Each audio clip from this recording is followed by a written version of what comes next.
Það er stundum sett út af við Biblíuna að það sé svo mikið af reglum og alls konar lögmáli og alls konar sem við þurfum að fara eftir í Biblíuna, og síðan er spurt til hvers eru allar þessar reglur, til hvers eru öll þessi boðorð, og við því hefur yfirleitt verið gefið svar sem skiptist í þrennt.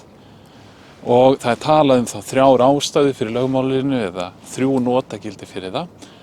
Og hvert af þessum notagildum hefur sína mynd, það er að segja í fyrsta lagi þá er talað tauminn, í öðru lagi spegil og í þriðja lagi mælistiku. Og ég ætla að segja ykkur frá þessum 3 notagildum fyrir lögmálið. Í fyrsta lagi þá er talað tauminn.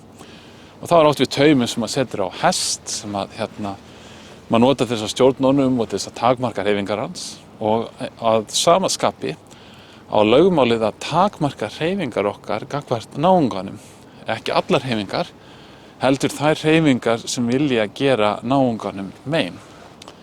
Lögmálið til dæmis segir okkur að við eigum ekki að drepa, við eigum ekki að tala illa náunga okkar, við eigum ekki að ljúga upp á hann, við eigum ekki að óhlýðnast foreldrum og svo framvegis.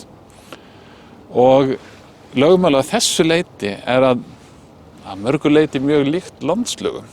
Til dæmis landslögum Íslands sem að gera að mörgu leyti það sama, þau takmarka frelsi okkar til þess að gera náunganum mein. Það er sem sagt fyrsta notagildi lögmálsins.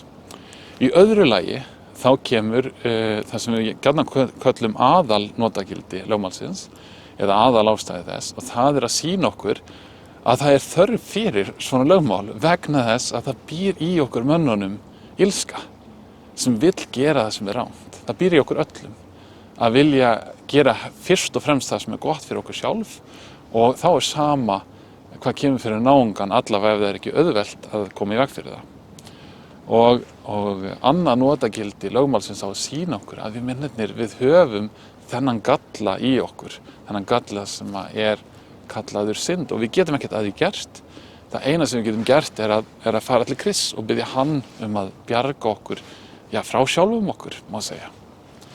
Nú í þriðja lagi þá er lögmálið eins og mælistika, eins og málband sem á að mæla eitthvað, og það sem það á að mæla er kærleikur okkar til Guðs og til mannana, og hvernig þessi kærleikur kemur fram í verkum okkar.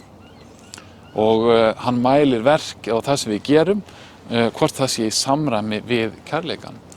Og við sem erum svo vön í að segja svona hugtök eins og kærleikur er kærleikur eða ást er ást, og við erum bara sjálfa að skilgreina hvernig það er. En þannig hugsar ekki Biblían.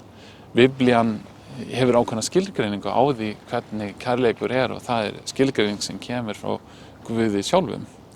Og þess vegna mælir þá lögmálið hvort að kærleikur okkar sé í samræmi við kærleika Guðs.